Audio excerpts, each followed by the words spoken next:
Yo, what is good, Jets Nation? Welcome back to Jets Media. This is Richie, and in this video, I want to give you guys my thoughts and my takeaways from the NFL Combine and what we should take as Jets fans and what players really stood out to me personally, what players I want to hear stood out to you guys in the comments down below, because there were so many guys that went out to the Combine and lit it up, and I'm like, wow, I want that guy to be a Jet. No, I want that guy to be a Jet. I want them all to be Jets, and obviously they all can't be Jets. But the good thing is the Jets have so much draft picks, as we all know. Pick number 4, 10, 35, 38, 4 in the top 40. The New York Jets have all the ammunition possible to get real difference makers at the top of the draft. And of course, we have 9 total draft picks in the first 5 rounds of the NFL draft. So in this video, I want to give you guys my thoughts about some players that really stood out to me the most, and some topics and some free agency buzz and some draft buzz about what the New York Jets are going to do this off season. I'm really excited to break down this video. So if you guys are just tuning in and you're new to the channel, make sure you hit that subscribe button. And if you want to check me out over on Instagram and Twitter, that is at NYJets_media. And if you enjoyed the video, please do not forget to thumbs it up.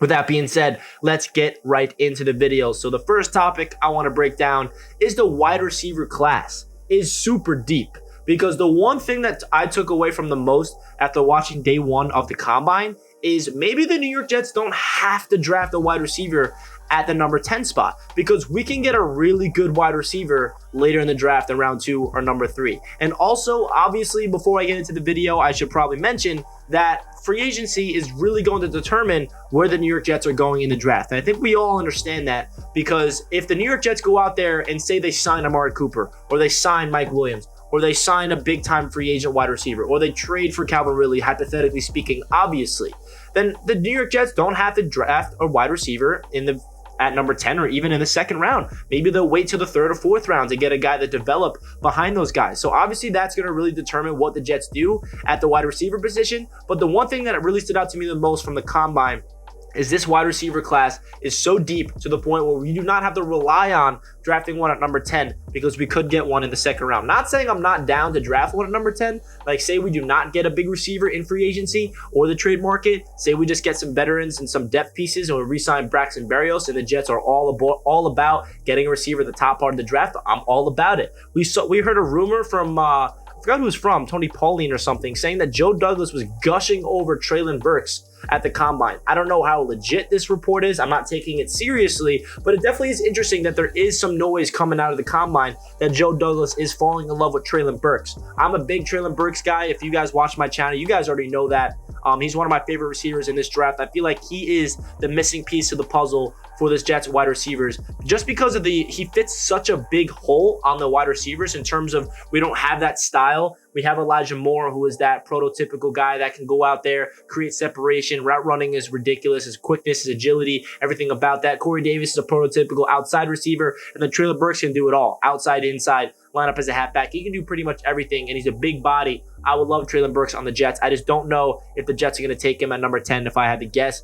So that's my thoughts about the wide receiver class. Now let's get into the edge class, because this is probably the deepest class in a long time. And it's a really good thing for the Jets, because we have so many draft picks, and the edge is a big hole for the Jets just because we do not have somebody on the long side of Carl Lawson, as we all know. So first, let's talk about Kayvon Thibodeaux. We all know that he ran his 40-yard dash, which was great, but he did not do any drills. Now, is this something that we should take as a character concern? I don't think so. I saw a lot of people on Twitter overreacting, in my opinion, about that, oh, he didn't do the draft, he didn't do this, he didn't do that. I mean, it's not really, he's going to go to his pro day, he's probably going to light it up. That's just Kayvon Thibodeaux, but hey, I think the character concern about Kayvon Thibodeaux is definitely something to talk about in terms of Joe Douglas and the Jets coaches and all them. They need to make sure that he is all in. But if I'm Joe Douglas, which I'm not, if he's on the board at number 4, I'm taking Kayvon Thibodeaux. I just feel like he is a legit guy for this edge rusher position that this New York Jets defense would take to another level if he is indeed drafted for the New York Jets. But if the Jets don't go Kayvon Thibodeaux at number 4, say he gets drafted in the top 3, and we go a different route at number 4, the good thing is the New York Jets are going to have a lot of options at number 10 for an edge rusher. These guys and Trayvon Walker absolutely murdered the Combine. David Ajabo and Jermaine Johnson. If the Jets can get any of these 3 players at the number 10 spot, say we do not get Thibodeaux at number 4, I absolutely love it. I would love any of these three players. Trayvon Walker was absolutely ridiculous lining up the combine, and I feel like the Jets would absolutely love him because he is a perfect fit to the 4-3 defense that the Jets are implementing with Robert Saleh and Jeff Ulbrich, obviously. So him is another big player. David Ojabo lit up the combine, and Jermaine Johnson is probably my favorite edge rusher, one of my favorites in the entire draft class. And then say the Jets don't get an edge rusher at 4 or 10, they can even get one in the second round. Boye Mafe is another player that I'm really high on. There's guys later in the draft like Jesse Luketa. I mean, there's so many edge rushers in this draft. But if I'm the Jets, I feel like they have to take an edge rusher in the first round, whether it's Kayvon Thibodeau at 4, or whether it's a Jermaine Johnson, a Walker, or an Ojabo at 10. Or hey, maybe they fall in love with Jermaine Johnson or one of these three players so much, and Thibodeau's off the board at number 4, and they decide to draft one there. I don't really mind that. Get your edge rusher, get to the quarterback. Let's get this defense going, baby, please. Now, the next position I want to talk about is on the same side of the ball, which is the cornerbacks. So there's this player named Sauce Gardner that you guys are probably very familiar with, who lit up the combine. Let's put up his combine profile because he was really fun to watch at the combine. He weighed in at a crazy length. His 40-yard dash was great. I mean, he's 6'3", 190, 33.5-inch arms. Are you kidding me? And ran a 4.41. Listen, Sauce Gardner, I need people to realize that the only way the Jets get him is if we draft him at number 4, because I do not see him fall into number 10. He's not getting past the Giants because they might be moving on from James Bradbury. He might not get past the Falcons or even the Broncos. I know that they have their own 2 good stud cornerbacks already on their team, but Sauce Gardner is that much of a talent where I do not see him falling to number 10. Is it possible? Absolutely. But say the Jets are on the clock at number 4, and the only way I'm taking Sauce Gardner at number 4, me personally, is what I'm trying to say is if Ekwonu is the pick at number 1, Hutchinson goes 2, and Thibodeau goes 3. If those are the 3 players off the board first, and Ekwonu, Hutchinson, and Thibodeau are gone, at number 4, the Jets are on the clock. Now, obviously, we have a decision to make. Is it Evan Neal? Is it Sauce Gardner? Is it even Kyle Hamilton? I would prefer Sauce Gardner out of any of those players. I just don't see Evan Neal sliding inside, playing right guard. I could be wrong, but I feel like the Jets would be smarter to attack offensive line and free agency, getting a guard. And you guys saw my video yesterday about Ryan Jensen, the center from Tampa Bay, or getting a right guard like Tomlinson or Daniels. You never know. I feel like go free agent route. Beef up that interior offensive line in free agency so we can get a player in Sauce Gardner potentially at number 4. And now we have the 2 lockdown corners for the future in Bryce Hall and Sauce Gardner. And then we get Sauce Gardner at 4. And then say at number 10, we want to double down on defense and get an edge rusher in Jermaine Johnson or Trayvon Walker. Hey, I love it. Other players in the cornerback position, Tariq Woolen. I mean, 4.26, 40-yard dash. That is ridiculous. There's so many guys in the combine that just I don't want to talk about every single player because that's just going to make this video an hour long, and I don't know if you guys want to sit through there, but obviously there's other players outside of Sauce Gardner that really stood out to me personally. Trent McDuffie looks like a really good player, but I don't feel like he fits the Jets because he's more of a slot guy, and I feel like Michael Carter II is our slot guy. But Trent McDuffie's not just a slot guy. What I'm trying to say is versatile. He can do everything, line up all over the field. Derek Stingley Jr., he didn't do any drills. It's going to be really interesting to see if Jets are going to be interested in him.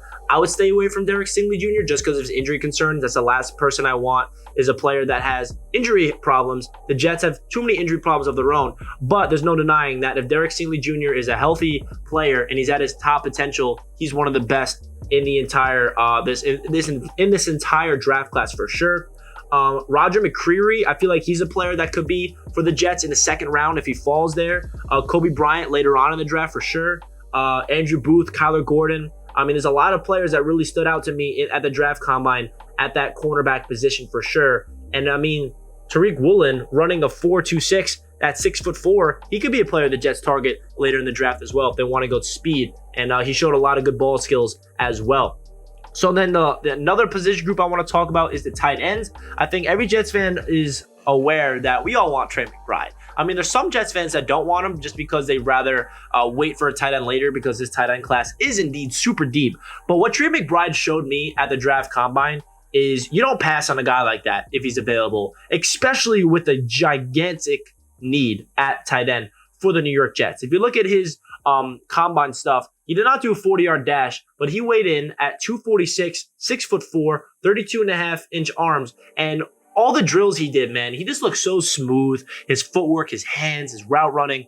he looked like a prototypical tight end that will fit the system perfectly. And my favorite thing about Trey McBride is not only his receiving ability, but his blocking ability. That's why he is a perfect tight end. And I don't want to compare him to this player and say he's going to be just as good, but he reminds me so much of George Kittle, man. And we know that this Jets team is trying to implement that San Francisco 49ers offense from Kyle Shanahan. We can get our own version of George Kittle. And remember, George Kittle was drafted in the 4th round, so you never know where Trey McBride's going to be falling in the draft. I feel like if he's there at 35 or 38, he has to be the pick for the Jets, especially if we do not go out there in free agency and get a tight end. Even if we do get a tight end free agency, which we probably will, I would still love to go out there and get McBride. But outside of McBride, say he gets drafted before us, or the Jets want to wait for picks for like a tight end in the 3rd round or 4th round, there's other guys like Greg Dulcich, Jelani Woods looked like a beast, Jeremy Ruckert, of course. He didn't really do anything in the combine, Jeremy Ruckert, but there's still a lot of players like Isaiah Likely, Jake Ferguson. There's just so many players in this tight end class that I'll be on board with, but Trey McBride is my favorite. He's my guy. He's probably my favorite player in this entire draft class that I want on the Jets, to be honest. And then finish off the video, we'll talk about the offensive line position. We all know that Ike Ekwonu is the offensive line number 1 in my eyes. I feel like if he's on the board at number 4 for the New York Jets, and say Evan Neal goes 1, Thibodeau's off the board, and Hutchinson is off the board, I would take Ekwonu, no questions asked. But obviously it depends on free agency. We do not know if we already beefed up that offensive line. But if Ekwonu's there, he just looks like an absolute stud that will make this offensive line go from like good to really good, potentially elite for the future. I love everything about Ike Ekwonu. Kenyon Green didn't really look that good in the combine drills, but hey, I don't really feel like the Jets are going to be targeting Kenyon Green, but he definitely will be in consideration depending on where the Jets go. Evan Neal, he didn't really do any of the drills either, neither did Tyler Linderbaum. But Zion Johnson is definitely a big-time target for the Jets in the 2nd round, no doubt. There's a lot of guys, man, in this entire combine that really just wowed me. And I'm like, can the Jets get him, and him, just like I said from the beginning of the video? So that's my thoughts, guys, my NFL Combine takeaways for the New York Jets. Leave a comment down below your thoughts about the Combine and what you took away from it the most. Some players you really want the Jets to draft, some players you want to stay away from. The guys that I mentioned that I really want the Jets to consider is definitely Kayvon Thibodeau, Ike Ekwonu, Sauce Gardner, Trey McBride for sure, Trayvon Walker, David Ajabo, Jermaine Johnson. The list goes on. And then receivers, Treylon Burks, Garrett Wilson, Chris Olave. There's so many wide receivers that I love. Christian Watson, Dotson, George Pickens are all 2nd round targets for the Jets at the wide receiver position. Man, oh man, is it going to be fun to see what happens for this Jets team approaching the NFL draft. So leave a comment down below your thoughts about the Combine. I love to hear what you guys have to say. Let's go Jets, and make sure you hit that like button if you enjoyed. Peace.